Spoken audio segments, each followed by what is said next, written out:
one and all. This is Dr. Saurabh Banerjee from School of Pharmaceutical Management, IHMR University, Jaipur. I welcome you all the participants who have enrolled for this particular webinar for today's session. I am privileged and honored to welcome our guest speaker for today. We have with us Mr. Sunil Chaudhary, sir. Kindly allow me to read a brief profile of Mr. Sunil Chaudhary, sir. And first of all, many thanks, Sunil ji, for sparing your time and joining us. So we thank you on behalf of School of Pharmaceutical Management, IHMR University. First of all, many thanks for taking the pains and joining us, sir. Thank you so much. So I would just like to read a small profile of Sunil Chaudhary ji. So currently, Mr. Sunil Chaudhary sir is working as a regional product manager, Asia Pacific in Fresenius Medical Care Asia Pacific Limited, and it is right now located in Hong Kong. And he's a experienced marketer with a background in the pharmaceutical and the medical device marketing industry. He started his career with pharmaceutical sales and marketing, and then he moved into the medical device industry. Mr. Sunil has a decade of experience in marketing, and he has also worked at India and Asia Pacific region. His areas of expertise are market planning and product launches in the medtech space. So he has worked a lot in this particular area. He has got around 7 years of experience in renal industry. He has launched dialysis related products at the country level and also at the Asia Pacific region. And he has worked with pharmaceutical giants such as Baxter and Fresenius. His professional career spans around whopping many years, and he has worked in India, in Malaysia, and right now he is based in Hong Kong. So Sunilji, many thanks for joining us. So friends, today we have gathered here to learn more about the value-based healthcare model, which is a very upcoming trend which is coming into the industry. So I would just like to introduce that this, unlike the traditional healthcare models where care is defined as a treatment when you seek a particular healthcare provider at the time of your treatment. So this healthcare, value-based healthcare system, it takes into consideration a long-term association of the patient with the healthcare provider, right from the starting when you meet a particular physician to even after to the months and even after many years. So this is a very important concept which is being growing into the pharmaceutical industry, and especially the medical device industry is taking it in a very serious manner.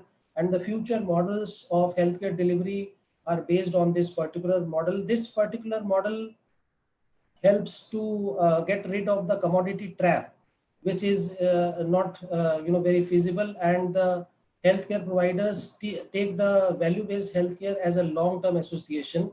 So Mr. Sunil Chaudhary is an expertise. He has worked with many medical device industry, and also he has got a very rich experience in the dialysis and the renal industry also. And currently this system of healthcare model is being implemented in many of the pharmaceutical industry. So I would request Mr. Sunil ji to kindly elaborate on this particular model. Friends, I feel very happy to share with you that Sunil is our alumni, and he is a pass out of our School of Pharmaceutical Management, IHMR University, way back in the 2009-11 batch. So so Sunil is a part of our family of School of Pharmaceutical Management, IHMR University. We take privilege and honor to welcome Mr. Sunil Chaudhary ji. Sunil, the dais is yours. Kindly initiate the discussion, please. Yeah. Thanks a lot. Thanks, Dr. Saurabh. And Thank you, Sunil. I'm equally glad to be a part of this webinar today. I think it's important to have a holistic view of the value-based healthcare system, because this is where the future is going to be in the healthcare industry in the next 1 decade's time. If I talk about why exactly is the topic is important, the reason being, as an healthcare industry, it is evolving almost like every day. And then when we look at the current stance of the entire industry, we are actually fighting hard to really get out of the entire trap of being a commodity product driven industry.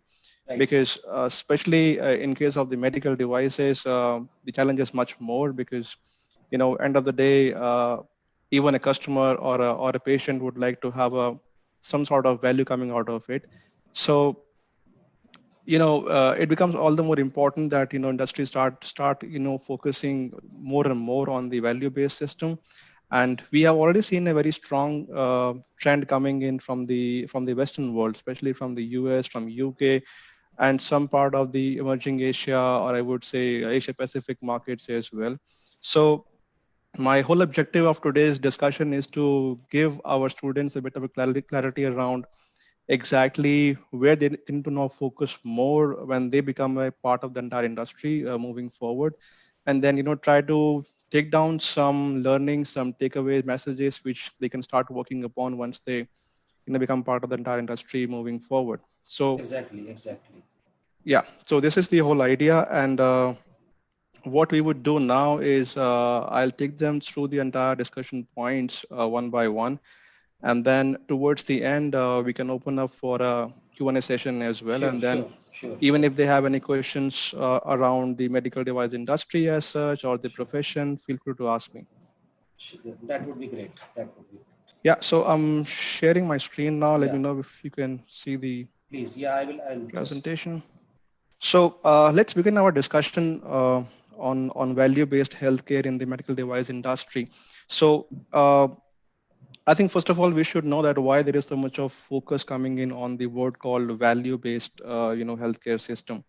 The reason being, we have to understand one important fact that that the value-based healthcare is actually different from a volume-based healthcare system. So currently, if you look at the stance of Indian healthcare system, it is primarily driven by a volume-based healthcare system. That means that the government and the healthcare provider and the entire system focuses a lot on delivering more and more volume of the healthcare model. For example, India is still being counted as one of the most untapped market for many of the therapeutic areas. For example, renal patients as well, wherein the reach is still not done.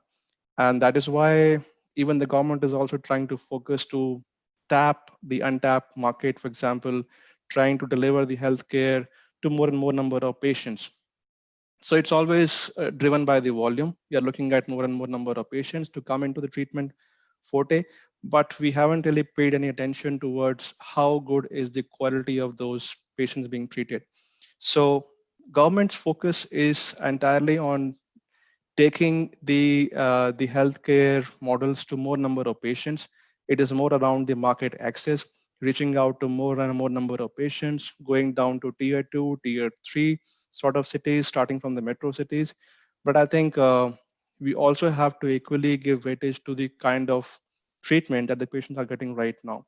So there is a lot of difference between the volume versus the value-based healthcare system. So right now, the ecosystem in India is majorly being driven by the volume-based healthcare system.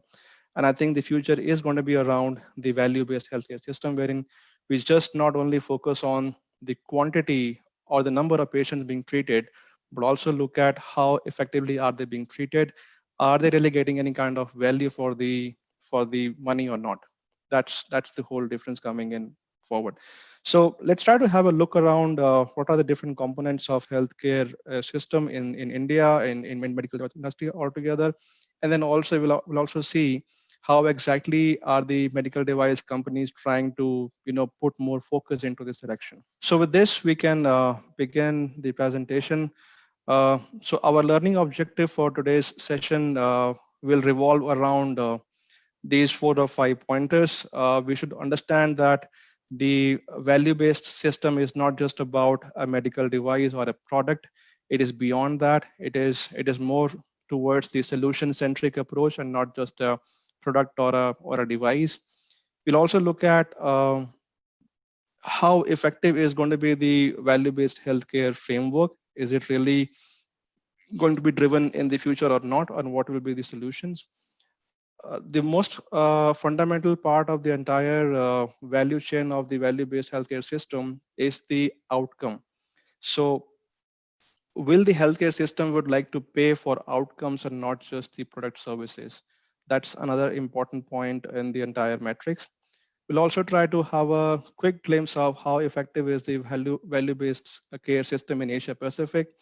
And last but not the least, how exactly are the medical device company trying to gear up to adopt the new model?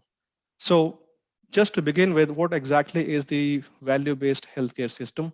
If you have to define it in a systematic manner, I think we should understand that value-based healthcare is basically a healthcare delivery model in which the providers, including the hospitals, the physicians, are being paid based on the patient health outcomes and not just the delivery of the entire system. So it is primarily based on the outcomes and not just on what is being delivered at the hospital. So that's the main definition of value-based healthcare system.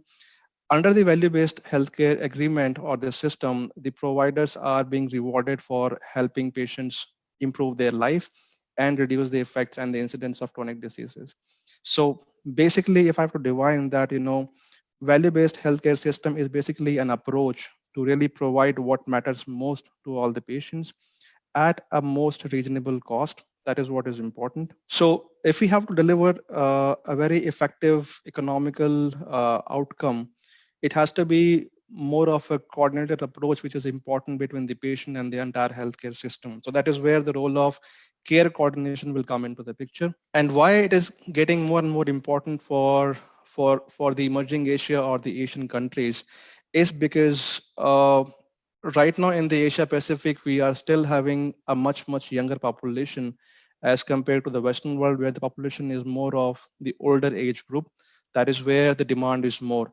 And I think slowly moving towards in the next one more decade, the demand will also get reversed in case of Asia Pacific, also when we'll have a larger pool of elderly population who would require more and more healthcare demand.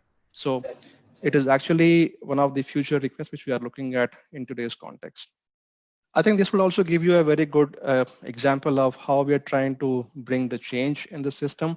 So, for example, value-based care differs from a I mean to say fee for service versus the paid element of the entire healthcare system. That means in today's context, patients are actually paying for the service that they get at the hospital, but they are not paying for the outcome that they get in the hospital.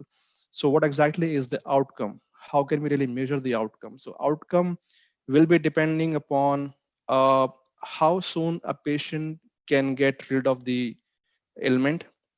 Number two, how fast we can really ensure the survival of the patient. So I think survival is the one of the most important outcome aspect.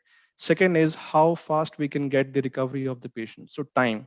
So more and more number of patients getting survived out of illness, and then how fast they can get the recovery are the two important parameters of evaluating the outcome versus the volume-based healthcare. So if we look at the journey, uh, you know, I think I would still rate India in the category of the first phase, where we are trying to have a fees for the service, wherein we're actually paying for the volume. So in current context, government is running majority of their healthcare goals. For example, for patients who are suffering from cancer, who are suffering from renal failure, who are suffering from cardiac failures. So they're actually trying to tap more and more number of patients, trying to reach out to more and more number of patients. That's meaning that they're actually trying to look at the volumes. And even the reimbursement scheme in India is primarily driven by the more and more number of volume of patients and not exactly the outcome based model. So now how things will change moving forward. So there has to be a role of quality per patient and also the process improvements, which will further bring down the entire concept of value based payments. So for example, if we do a comparison between Western world and the Eastern world, there is a lot of difference between the reimbursement rate. For example, in case of India, where the reimbursement for majority of the treatments is much on the lower side as compared to the Western world. That means that, I mean, either you are paying from your own pocket for the treatment, or otherwise, there is much less work done on the grounds of reimbursement approvals for patients. So except for certain state government or central government initiatives wherein you have some sort of reimbursement coming to your pocket, otherwise, I would say 60% of patients are more than that are actually paying from their own pocket. So that's where the difference has to come, wherein we need to have more shared versions of having the payment system so that a patient doesn't really have to pay a lot of money to get his treatment done. And government also focuses a lot on providing more and more amount of reimbursement to those patients. The third point, which is around the future, is around care coordination. So in case of care coordination, India is yet to go in that direction because that is where the role of value-based system will come. That's where you start keeping a tab. So for example, we're actually not having any kind of a measurement of the treatment goals in India for the various ailments which are right now pertaining to Indian patients. And I think we're not really evaluating the outcomes of those ailments as well. For example, in case of a kidney patient, how many patients are in India is still a big question mark because we don't have a central registry of all the patients in India. So we're not actually looking at how many patients are being treated in the country, how many are yet to get some sort of treatment in the country. So, and then those who are getting some sort of treatment, how effective is the treatment? Are we looking at their outcomes? How soon the ailment can be cured or managed? I think those important aspects will come into care coordination where we not only look at the products which the hospital would buy, but also look at how we can really provide some sort of care coordination to the hospital to really manage their patients in an effective way. So for example, just to make it more simplified for the audience, in a way, a medical device company would sell a product which are currently being used by the hospital. For example, a dialysis machine or a CT machine, all the devices. So when we only sell the product, we don't really contribute much to the entire ecosystem of value-based care. But once we also start offering certain solutions in which we also provide a product, plus we also provide some additional patient effective services. For example, how we can monitor the progress of patients by using certain technological solutions, some softwares, some services, so that it actually drives the entire system in a very effective way. So that's where the entire role of care coordination comes into picture. And that is where companies are now trying to move from a product-centric company towards a solution provider company. For example, companies would like to now offer more and more service-driven models and not just a product-driven model. Okay, so let's move forward. I'll play a quick video to tell you how exactly is the difference between the setup of today's context of value-based healthcare system in the Asian countries versus the Western world, and how it is going to change in the coming times. So it is actually a futuristic video of comparing two different kind of setups, but let's have a look at it. Yes, please.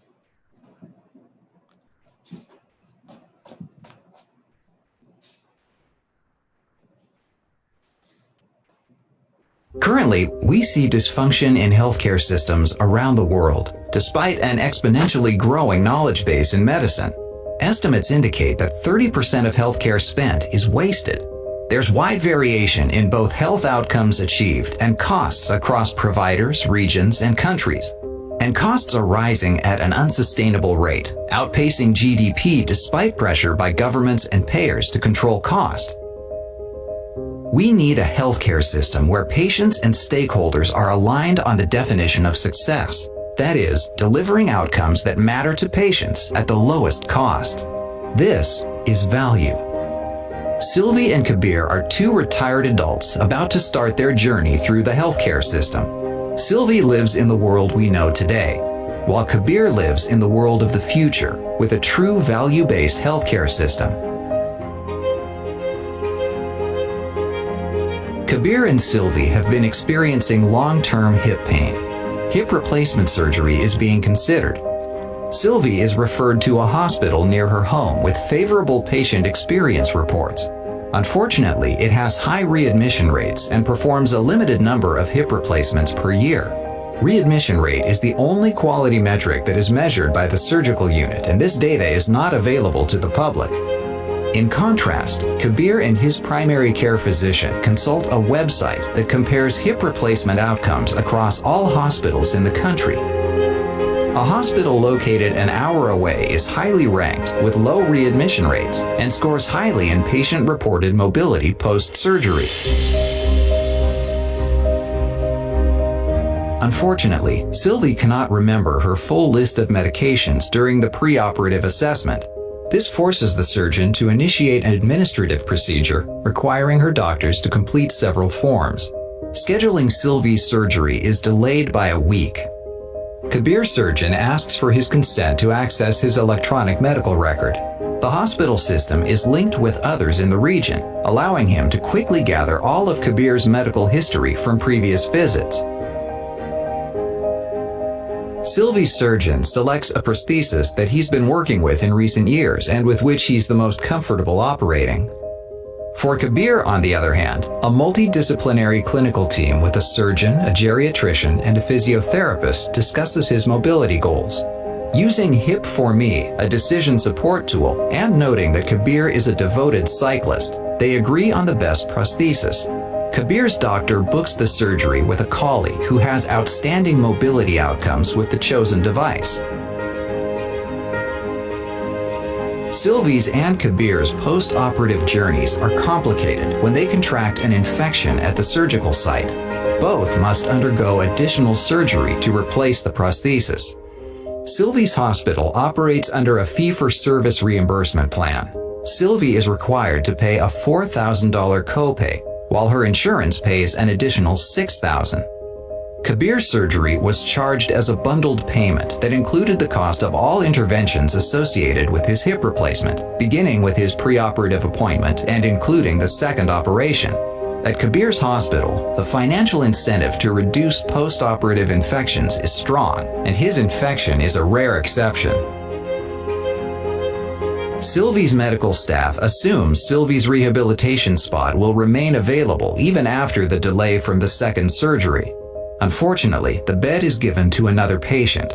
Sylvie is sent home after one extra day in the ward.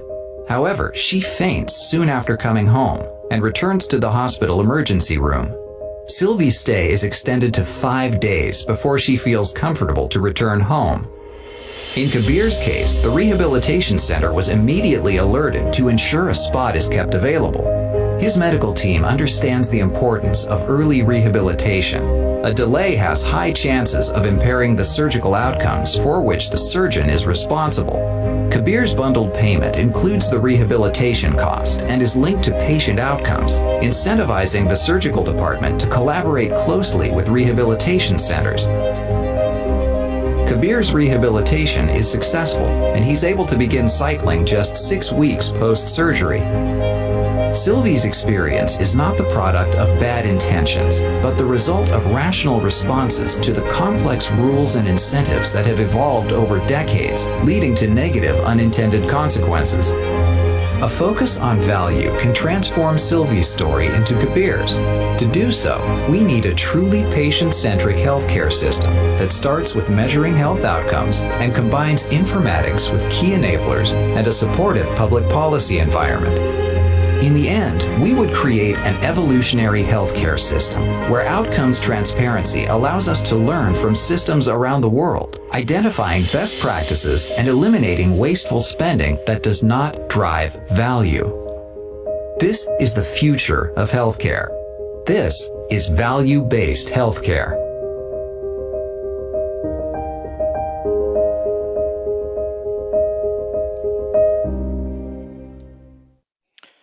Yeah, so exactly, this is the future of value-based healthcare system. How soon this will come to India, how long this will take to come to India, it depends on many factors. It depends on the government, it depends on the regulation, it depends on the paying capacity of the entire ecosystem of the healthcare which is available in India. So if I have to summarize, this is basically a collaborative approach between the provider, the payer, different types of payment system, for example, reimbursement, the bundling payment system, and also looking at a holistic approach towards the entire healthcare dynamics. So True.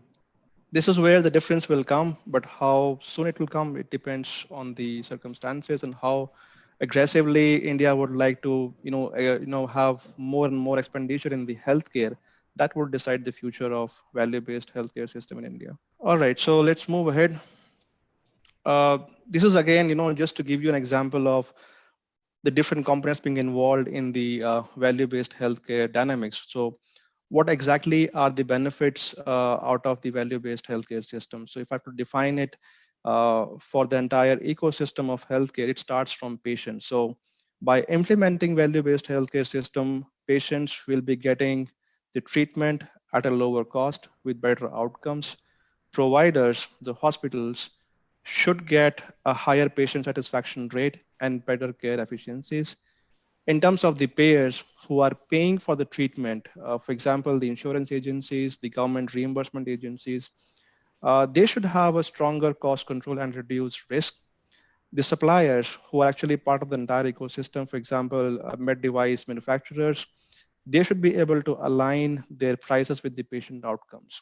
So that's where is the most important part, and at the end, it is all about the entire society, wherein you will be seeing a reduced healthcare spending and better overall healthcare dynamics. So I think that's where the key will be changed, but then this will take a long way to go. So the benefits of value-based healthcare system will extend to the patient, provider, payers, the suppliers, and the society as a whole. And if you really have to go into more details around how exactly the patient would get benefit or the provider would get benefit, for example, let me give you a very quick example of patient. For example, if patient will have to spend less money to achieve better health, how would that be possible? So for example, managing a chronic disease or a condition like a cancer or a diabetes or a renal patient, basically it is very much costly and time consuming from patient perspective.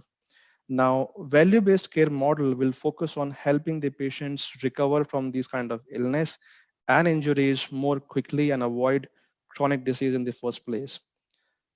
And by doing this, as a result, patient can actually have fewer doctor visits, fewer number of medical tests and procedures, and they spend less money on the prescription medications as well. So that's how things can change in case of a patient. If we look at the providers, so providers can actually achieve efficiencies and a greater patient satisfaction, but how? For example, while providers may need to spend more time on new and having a preventive based patient services, they will actually spend less time on the chronic disease management. And quality and patient engagement measures can actually increase a lot when the focus will be on value instead of volume. And additionally, providers are also not placed at the financial risk because that comes with some sort of capitation payment system as well, which is mainly in case of US system as of now. So even for the profit providers who can generate higher value per episode of care, I think they'll have a good stand to be rewarded at both the ends. So in a way, we're talking about that how we can engage multiple HCPs into a surgical procedure and also incentivize them. So to have a faster recovery of a patient, how government or the agencies can actually incentivize different enablers of the system. For example, the nurses, the physicians, the anesthesiologist, the biomedical staff, and the entire system of the HCP system. So that's where the difference will come. If we look at the payers who are actually paying for the patient, how they can control the cost and reduce risk. So risk is basically reduced by spreading it across a larger patient population, because now you're having less number of patients to look at. But I think once you implement value-based care, you'll have more number of patients to look at. So in a way, you will increase your number of patient pool. A healthier population with fewer claims translates into a less strain on payers' premium pool. So in a way, they will have a less burden of patient pool who are actually going for treatment. So this is where the difference will come. In case of a suppliers, for example, medical device manufacturers like us, for example, Fresenius or any other company, how this will give us more value. So if we try to align our prices with the patient outcome, of course it can. For example, instead of selling just a medical device to a hospital, we're also looking at some sort of model to have a price per patient treatment. So this is a leasing model wherein we don't charge from the hospitals for the cost of machine, but we actually charge a premium on per patient treatment basis. So that's another way of looking at it. And then finally for society as well, it will be good things to move forward. So this was a quick example of how different elements are actually linked in the system and how they can actually get more benefit out of the value-based healthcare system. This is not a new thing, especially from the US or UK point of view. Those countries have implemented this value-based healthcare system almost 10 years back. And this is how the model came up for us as a learning measure as well. For example, if you look at the slide now, this is around the 6-component framework for high value delivery system, which came from Michael Porter's analysis. So this is a very basic framework, which is actually being used by majority of the healthcare providers and the medical device industry as such to really implement the value-based healthcare framework. So it starts from organizing into an integrated practice unit. For example, we need to have different specialists coming into a one particular IPU.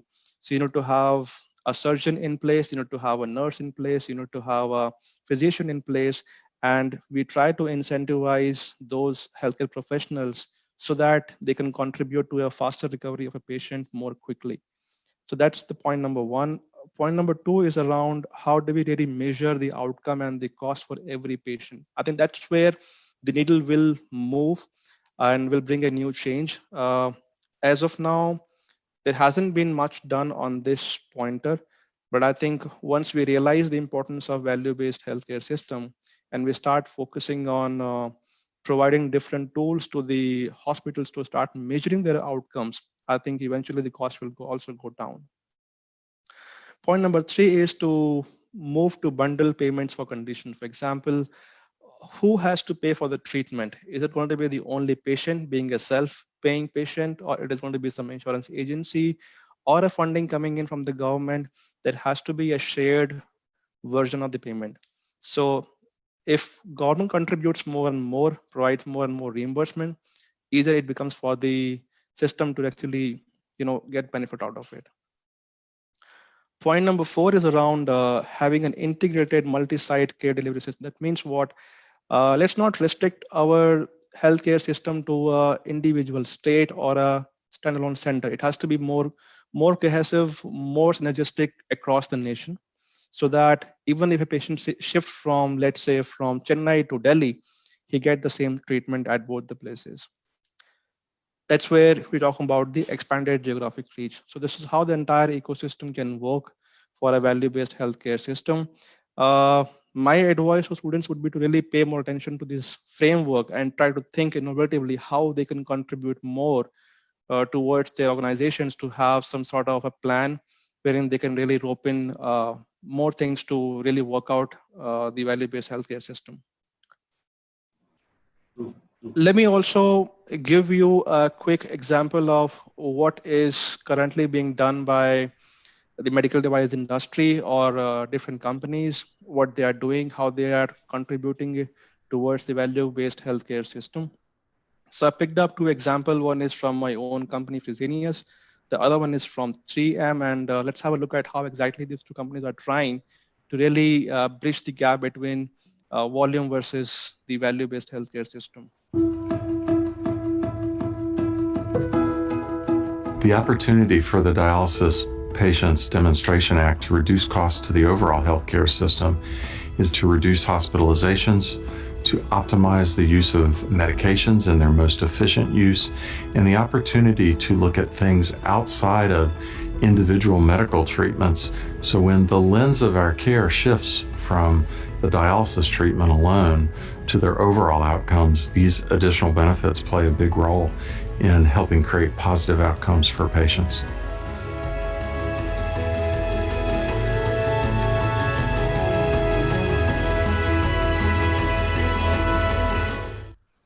So this was the impression from the FMC US, how they are trying to contribute more towards the value-based healthcare system. Let us also have a look at how 3M as a company is trying to implement their model of value-based healthcare system. Since value-based payments came around, I think our analytics have gotten much better and much more actionable. Value-based payments have really changed how we've looked at everything at the health plan. Everything before was more on a macro level, how are trends going across the entire health plan as a whole, and they weren't necessarily provider focused. Now almost everything that we do is based upon where are the members attributed and looking at the trends on the individual, provider, hospital, or IPA level. When you think of our network, it covers 450,000 members, over 10, 11,000 different providers. If you look at things at the macro level, you can kind of lose the small blips that individual providers might be having because it gets smoothed out across the entire population. Now that we're doing more provider-focused type analytics, we're able to see the individual trends of certain groups that we wouldn't maybe not be able to see otherwise when we're looking at the overall health plan level. Another way that value-based payments have changed the way that we've done analytics, especially powered through 3M, is the ability for us to give providers these drill down type of reports to see what exactly is driving their trends and what actions that they can take to reduce the cost for their members. Because value-based payments, it's all about increasing your quality, reducing your costs, and if you can do that to a certain degree, then you'll be able to receive a financial benefit or an incentive bonus payment on top of that. So having the ability to make the 3M portals and dashboards available to the providers to where they can go in and see refresh data, reports that are actionable for them on a monthly basis has been really a key for us in order to make this kind of tools available.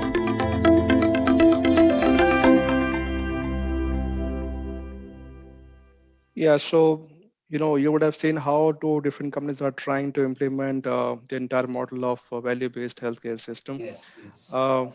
What is also important to look at these two videos is that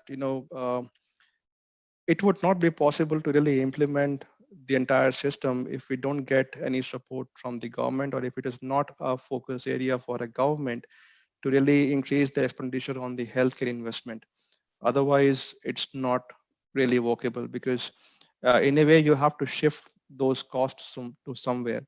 So if you shift the cost from a patient towards a physician or a hospital center, I think somebody will have to bear the cost. So there has to be a more and more investment from the government side to really get some sort of buffer in between these two systems.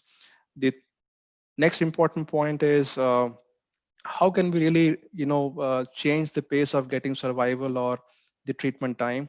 Of course, one way is to engage more and more number of advanced tools to monitor the progress of treatment. But I think it is also important, how do we really incentivize the different part of the ecosystem, the physicians or the nurses or different staff, to really be quick on the treatment more and not to waste their time in doing some other stuff as well. So how this will change will also be a question mark, and we'll see how we can really define that. But at least from the industry standpoint, I think industry is willing to make a move and trying to shift their efforts from a product-driven company towards a solution-centric company. That's how the change will come in future. Good. With this, let's move ahead. Let us also try to map, globally how things are changing with the value-based healthcare system quickly. So, for example, I think this would be a burning question among you, like how exactly is the Asia shaping up their system to really come up with the value-based healthcare system. So, for example, majority of the countries are still in the earliest stage of aligning their healthcare system with the value-based system. For example, China and India are the two countries who have actually taken one step ahead and actually implemented, I would say, first part of the value-based healthcare system. We'll see how effectively that will be in the next couple of slides. And then, for example, countries like US or, for example, Korea from Asia Pacific are the one who have actually gone ahead and actually implemented the entire system of value-based healthcare system. So if I have to vouch, I think it is going to be Korea from Asia who's actually implemented the entire flow of system and actually have got a very good reimbursement rate for majority of the chronic ailments. Sweden was the first to move the needle across the globe, and then it was followed by UK and then US. So these three were the first countries to really come up with the entire model of value-based healthcare system, and now it is being followed up by countries like Korea, and now slowly and steadily with China and then with India as well in times to come. This is how you can actually map different countries on the basis of three important parameters. The first one is the outcome-based care. How effectively are the countries really implementing the outcome-based care? Number two is how effectively they are trying to put in place the bundle or the payment system. The third point is around the quality standardization process as well. So if you look at the first chart, I think it is Canada and Germany, wherein they have put all the three tick marks. That means they have got all three parameters in place. For example, China and India has only one step, which is around they're trying to improvise their quality thing, but they're yet to come up with a payment bundle model or with a outcome-based treatment model as of now. That's where we are lacking as compared to the developed countries.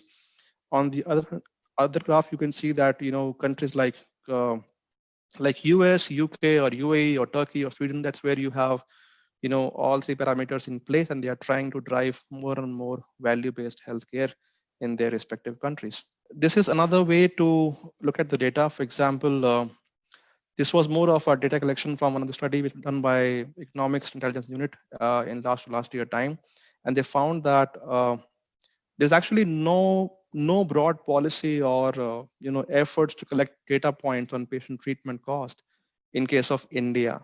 So India is still in the very last phase in terms of having some sort of patient data monitoring system in place.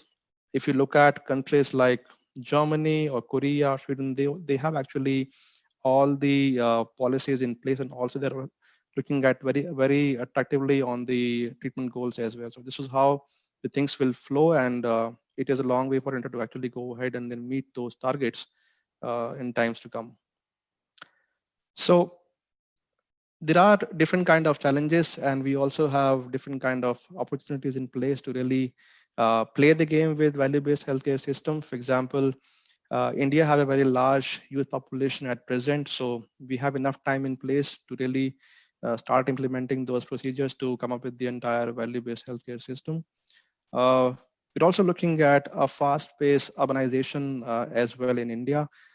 Private spending share actually will outpace sometime, in some way with the government, and there is actually a huge potential for a more collaboration between the regions as well within India. This is how the difference will come in future. So to sum up, I would say that in times to come, we'll have to actually move from a fee for service to a fee for value-based system. This will, of course, take some time, and then the transition has proved more difficult than expected time. So I think if you really have to move, there will be some sort of short-term financial hit, which a government will have to take to really implement a stronger reimbursement model. And this is how the future will be with the value-based healthcare system. So with this, I will wrap it up, the discussion, but I will now open for a Q&A session. Great, Sunil, great. It was an excellent deliberation, and the whole objective of the webinar was to give a platform to the people for initiating the spark in them that they must think about the future value healthcare system, what we are expecting in the future, and many of the countries it is already there.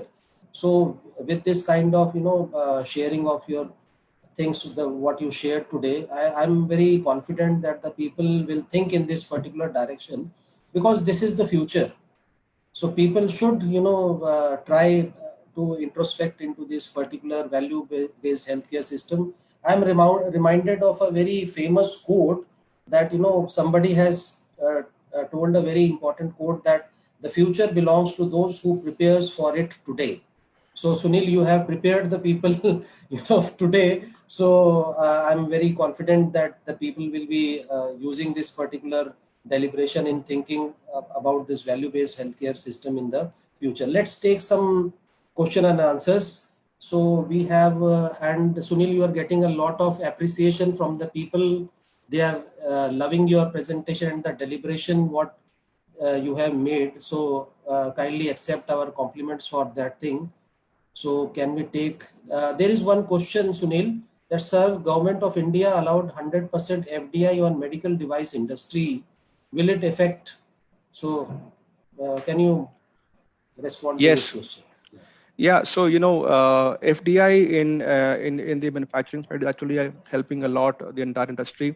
We already have seen the companies moving into India and having their plant. For example, we have seen that BD has moved in with their manufacturing plant in India. We have seen from Nipro. We have seen from other companies as well. So I think India is in the limelight in terms of having more and more manufacturing sites in India. But I think apart from having the FDI, I think what is more important is to have a single window system to have faster implementation model as well. That's what is lacking at the present. I think it's little bureaucratic in India to really have some plant in India. It takes more time, but I think in terms of the value or financial, I think it is important move to have FDI in India. So it's actually helping a lot. Sure, sure, sure. And I am reminded that government of Andhra Pradesh, they have started this medtech zone in Vishakhapatnam. So a lot of it, they are giving a lot of initiatives to the people who want to go into the medical device industry, right from manufacturing to marketing to everything is, they are providing a lot of solutions. So government of India is providing a lot of solutions for this thing. This next question is, it means you are pointing the healthcare workers are not giving attention to the value of treatment. Already there is a deficiency for healthcare workers. If they are asked to be paid according to the outcome, will they agree with that proposal? Yeah, so India is actually facing dual hurdles. In one way, we have a shortage of manpower, the resources in India to really have a very robust healthcare system. On the other hand, we don't really pay them enough in terms of having the manpower and resources. So there will be an improvement if we try to incentivize their role and provide them enough scope to really improvise their current services. I think it will be beneficial. There is next question, sir. During COVID-19 pandemic exposed bleak regulatory scenario of pharmaceutical industry. I want to know about the labeling and medical device tracking system in India and other countries. Labeling and medical device tracking system. The question is specifically on the tracking system. Yeah, so labeling and the tracking system belongs to the regulatory authorities in the respective countries, and I think if you look at the region of Asia Pacific, majority of the countries have got a very robust regulatory authorities, the FDAs in each country to have a key remarks on these kind of an issues. But I think in case of India, I would say that we still don't have any specific medical device regulatory act. I think we are still following the Pharmaceutical Act to really implement from the regulatory perspective. But I think now things are changing. I think now government is trying to put more focus on the medical device. They are trying to have a very strong regulatory framework as well for the medical devices. Yes, I think it will yes. improve in times to come. Yes, yes, yes. The next question is, in India, there are startups who are combining analytics and artificial intelligence and bring outcome-based care to the patients. That is still in tertiary care. How do you foresee this being applicable at the primary health care? So I would say that primary healthcare is still a little far-fetched dream. I think it has to start from tertiary first. In terms of the startups who have got this kind of AI-based tools, I think companies who are bigger giants, they're looking at those startup companies. They're also trying to acquire those firms to really use their technology to a larger extent. So if anybody is dealing into some sort of AI tool devising for the point of care treatments, I think they'll have a good future for sure. Right. The next question is, how important is the role of public-private partnership to accomplish the value-based care, especially in developing countries like India? It's a very good question. I think it's very important, and this has already been identified by a majority of the stakeholders in the entire ecosystem. For example, now companies are trying to have more collaborative approach between the partnership. For example, government of India, when they announced a program for dialysis centers in India, they've actually gone out for a PPP model. So there will be some sort of partnership between the private and the public system to really build those resources in place. Right. There is a question that I have a query that do you need special softwares for value-based healthcare system? Yes, so you need to have certain tools to really monitor the progress of patients. You need to have tools to really look at how patients are doing and how they are being treated over a period of time. And those tools have to talk with the devices as well. So there has to be a proper system to really have in place to really look out for these kind of solutions. So yes, it is required. Right. The next question is how value-based healthcare is helpful after the post-COVID-19 for the pharmacist. So I think a value-based healthcare system is not linked to a particular pandemic. It is more of a long-term approach. It is going to benefit to the patient for sure. That's in the question right now. Right. And the whole objective is to provide a quicker care at a much affordable rate. So I would say more quality at a least cost is the whole objective of value-based healthcare system. So no matter whether you have a COVID or non-COVID, I think that remains same and important. Right. So the important thing is that the people who wish to come into this area, they should prepare themselves for this, like the model what you have shared. So if they can go deep into this thing and study more in this particular area, so it will be very helpful for them. There is a next question that how well the patient's data is secured in this process. I think patient data security is one of the most integral part of the entire efforts in this direction. So whenever we try to create any kind of a software or a solution, we make sure that we comply to the specific country's regulation in terms of the Data Protection Act. So it's very much important and it's always taken care of. Right. Next question is that what are the use of technology? How does the technology affect the value-based healthcare facilities? I would say a lot, because without technology, you would not find newer ways of coming up with the value-based healthcare system. For example, whatever services we provide to the HCPs in today's context, it's not possible without the entire piece of technology. So it is important. It is an integral part of the entire system. Without this, it would not be possible. Very true, sir. Next question is that what effect might value-based healthcare have on the technological innovations? So how does it affect the technological innovations? You need to have some sort of innovation in place, because you will have different kind of restrictions in place as well. For example, if I talk about patients who are currently being treated into a remote areas or a remote villages wherein there is no access to healthcare. So if you really want to monitor the progress of those kind of patients, you need to have some sort of a tool, advanced tool, to really track the progress of those patients. That's where it is important to have some sort of innovation in place.